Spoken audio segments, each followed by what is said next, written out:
Bienvenue mesdames et messieurs dans Politicia, votre rendez-vous politique. Rien ne va plus entre l'archipel des Comores et la France. Le bras de fer diplomatique qui s'est engagé entre les deux États et qui dure déjà quelques semaines vient de franchir une nouvelle étape, la décision de la France de suspendre la délivrance des visas aux ressortissants comoriens. Au cœur de la crise, l'île de Mayotte, 374 km² située comme les autres grandes îles de l'archipel entre l'Afrique continentale et Madagascar. Aujourd'hui, l'île de Mayotte est considérée comme un département français, mais elle est toujours revendiquée par les Comores. Mais d'où vient véritablement cette crise? Quels sont les enjeux liés pour la France à l'île de Mayotte et comment sortir de ce conflit qui de toute façon n'arrange aucune des deux parties? Trois invités avec moi pour en parler. Dini Nassur, vous êtes le secrétaire général de Nari Barikirche I Komori. C'est un mouvement politique situé plutôt au centre de l'échiquier politique comorien. Vous soutenez l'organisation de la société civile que vous dénommez la Troisième Voie. Merci. Merci à vous d'avoir accepté notre invitation. Merci. Ahmed Abdou Rahman, vous êtes membre de SOS Démocratie Comore, c'est une autre organisation de la société civile comorienne. Merci à vous également d'avoir accepté notre invitation. Et au cours de cette émission, nous parlerons droit, plutôt droit international, et qui mieux que Maître Brice Nzamba, avocat au barreau de Paris, pour nous éclairer sur les enjeux de cette crise entre les Comores et la France. Merci Maître d'avoir accepté notre invitation. Merci mon cher Richard. Tout a commencé le 21 mars 2018 avec le refus des autorités comoriennes d'accueillir des migrants comoriens en situation irrégulière et expulsés de l'île de Mayotte par la France. La raison de ce refus, selon le gouvernement comorien, on ne peut être en situation irrégulière dans son propre pays. Un refus qui n'a pas manqué de mécontenter les autorités françaises. C'est un sujet de la rédaction signé Aïssatou Beslan Diamanka. La décision est radicale. La France suspend la délivrance de visas aux ressortissants comoriens depuis le 4 mai 2018, et ce, jusqu'à nouvel ordre. En cause, le refus des autorités comoriennes d'accueillir les migrants comoriens expulsés de Mayotte, une île revendiquée par les Comores. La décision du gouvernement comorien, prise le 21 mars 2018, d'opposer à la France une fin de non-recevoir, n'a pas manqué de déclencher la colère des autorités françaises. S'ensuit ainsi un bras de fer diplomatique sur fond d'une crise territoriale vieux de 42 ans qui oppose les deux États. Tout commence en 1976 lorsqu'un référendum organisé par la France provoque la scission de Mayotte des Comores. Depuis son arrivée au pouvoir, le président Azali Assoumani n'a jamais cessé de revendiquer la réunification de Mayotte à l'archipel et d'alerter la France sur la nécessité de revoir sa position sur ce dossier brûlant. Cependant, l'instauration d'un visa d'entrée par la France pour les Comoriens qui souhaitent se rendre à Mayotte en 1995 par la loi Balladur froisse le projet de réunification. Le peuple, il est comorien. Il n'y a pas un peuple maoré. Il y a un pays qui s'appelle l'Union des Comores. Donc la volonté du peuple, c'est la volonté du peuple comorien. Maoré, Anjouan et Grande Comore, c'est des régions d'un pays.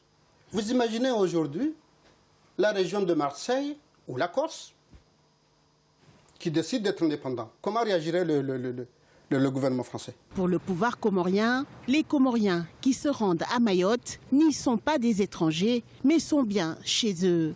L'archipel de Comores, composé de 4 îles sœurs, Anjouan, la Grande Comore, Moélie et Mayotte, est situé dans le canal du Mozambique, un canal géostratégique pour la France. Mais pour les Comoriens, l'appartenance de Mayotte aux Comores est une question de souveraineté fondée sur l'appartenance à une même histoire, un même ensemble géographique, culturel et linguistique. Seulement, la déclaration d'indépendance a fissuré cet ensemble et a permis à la France de conserver une partie de l'archipel. Mayotte devient le 101e département de la République française en 2011. Île comorienne.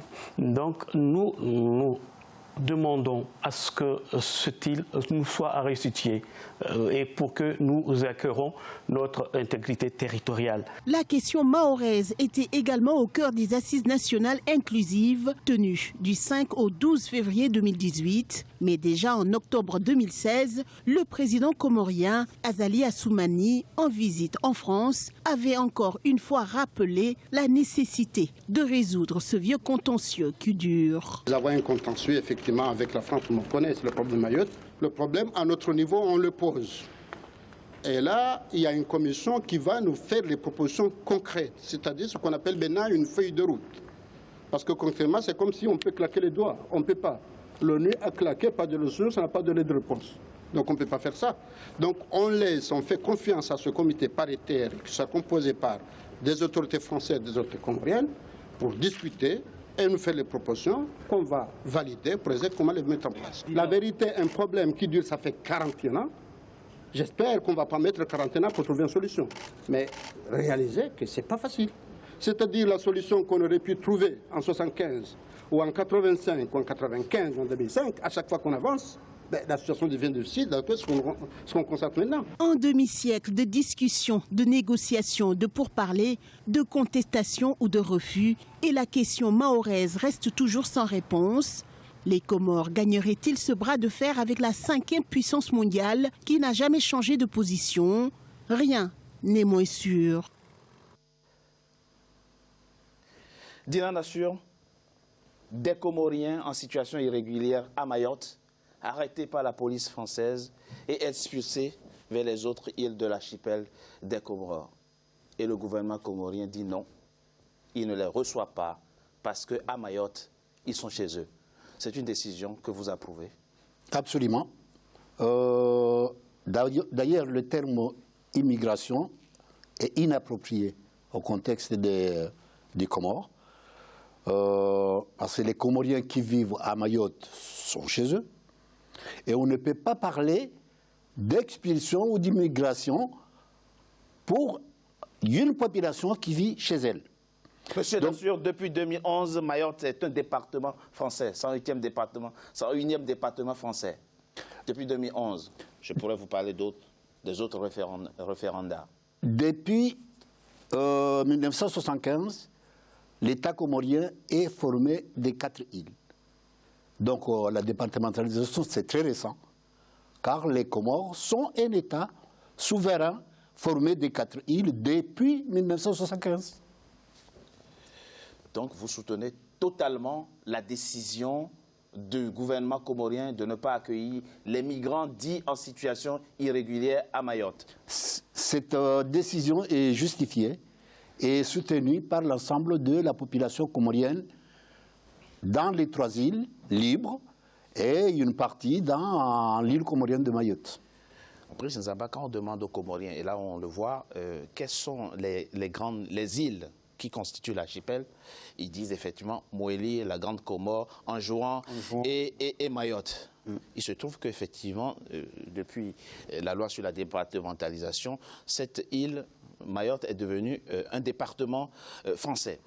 Comment comprendre cette crise qui est devenue comme une sorte de volcan qui de temps en temps crache du feu, qui se calme, qui redescend et qui reprend à nouveau? Comment comprendre cette crise qui est aujourd'hui déclarée entre les 2 États? Écoutez, moi je pense que comme dans toutes les crises, aussi longtemps qu'on n'a pas trouvé une solution qui satisfait les 2 parties, d'un moment à l'autre, la crise elle ressurgit. Il faut dire que il y a un grand enjeu au niveau donc du contrôle de l'océan Indien, parce que la France a intérêt à avoir quand même une présence au niveau de l'océan Indien.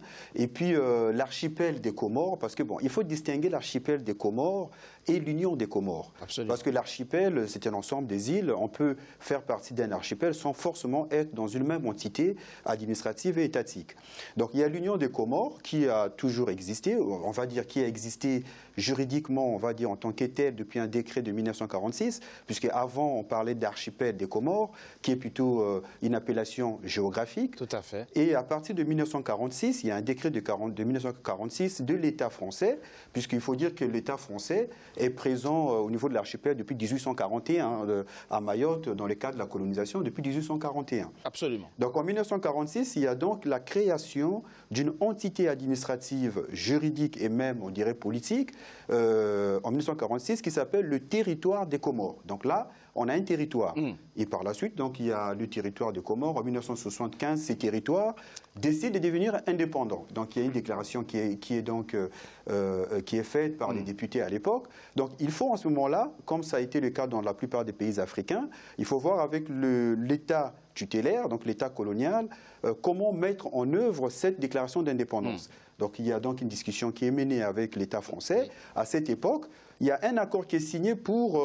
j'essaie de mettre un peu les bases. Peut-être que j'anticipe sur un point sur lequel on va revenir. Mais pour répondre à votre question directement, il faut dire que aussi longtemps que ces problèmes du statut de Mayotte n'est pas perçu de la même manière. Parce que pour les Français, le problème est réglé. Oui. Mais pour l'Union des Comores, donc l'État comorien, le problème n'est pas réglé. Pour l'État comorien, Mayotte fait partie de l'État comorien. Oui.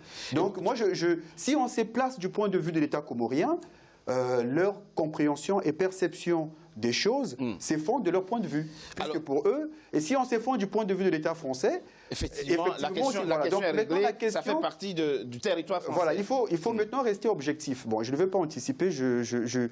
Justement, avant même que vous n'abordiez effectivement les points de conciliation, si j'ose dire, Monsieur Abdourahmane, dites-nous, votre compatriote a parlé de 1975, c'est donc l'année à laquelle les Comores ont acquis leur indépendance, mais un an avant, c'est-à-dire en 1974, le référendum organisé à Mayotte a clairement indiqué que 65% des Mahorais ont accepté, ont décidé, ont voulu, ont exprimé clairement leur volonté de rester français.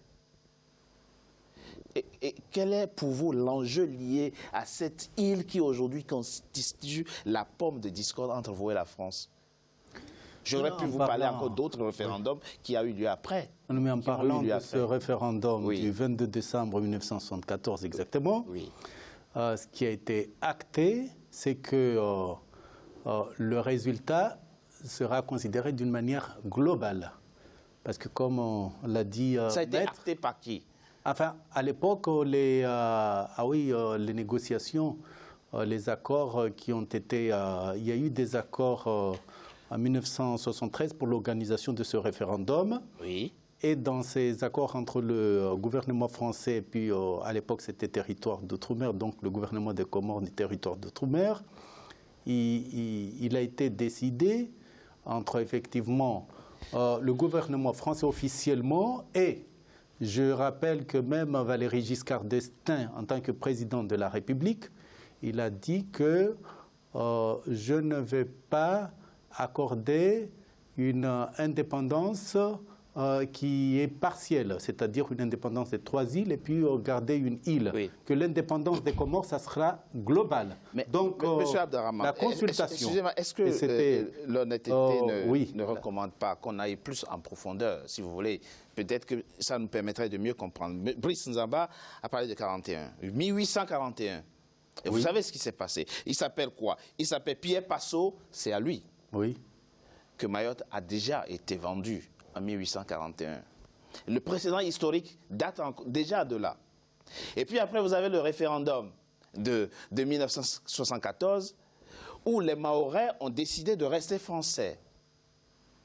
Et vous nous expliquez aujourd'hui qu'on aurait dû considérer les résultats dans leur globalité plutôt que de faire le décompte de façon partielle. Bon voilà, c'est fait, c'est fait. Je vous ai posé la question, quel est l'enjeu pour vous? Expliquez-nous, pour que ceux qui ne sont pas comoriens comprennent pourquoi, ou du moins quel est véritablement l'enjeu lié à l'île de Mayotte et qui fait aujourd'hui que les Comoriens veulent coûte que coûte avoir Mayotte avec eux. Non, parce que c'est une partie intégrante, c'est le même pays. c'est la même langue, c'est la même histoire.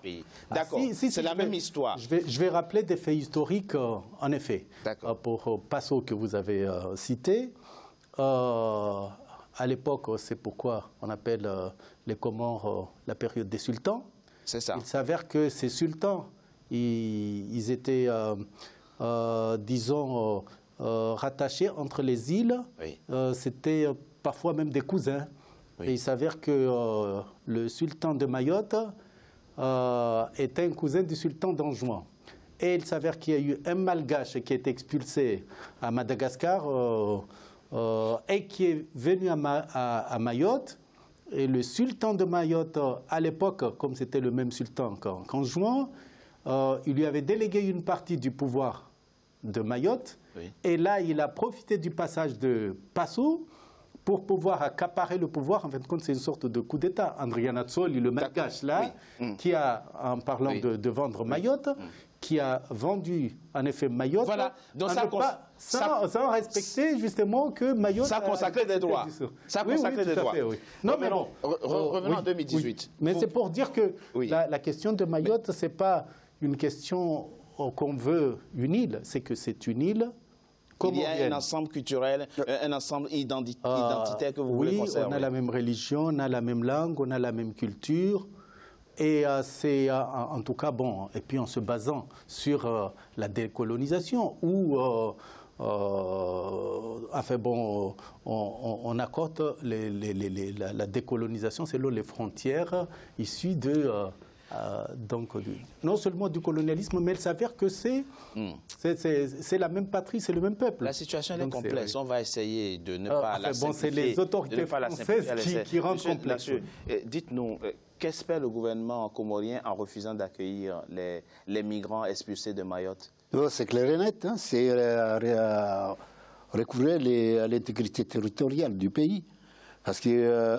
Non, vous pensez sérieusement que la France décide parce que le pouvoir comorien, parce que Moroni refuse d'accueillir les migrants, que la France va céder comme ça? Non, c'est un signal très fort pour montrer au gouvernement comorien qu'on n'a pas à se soumettre à son diktat, qu'il n'a pas à décider du sort d'un pays, au gouvernement français, qu'il n'a pas à décider du sort de notre pays.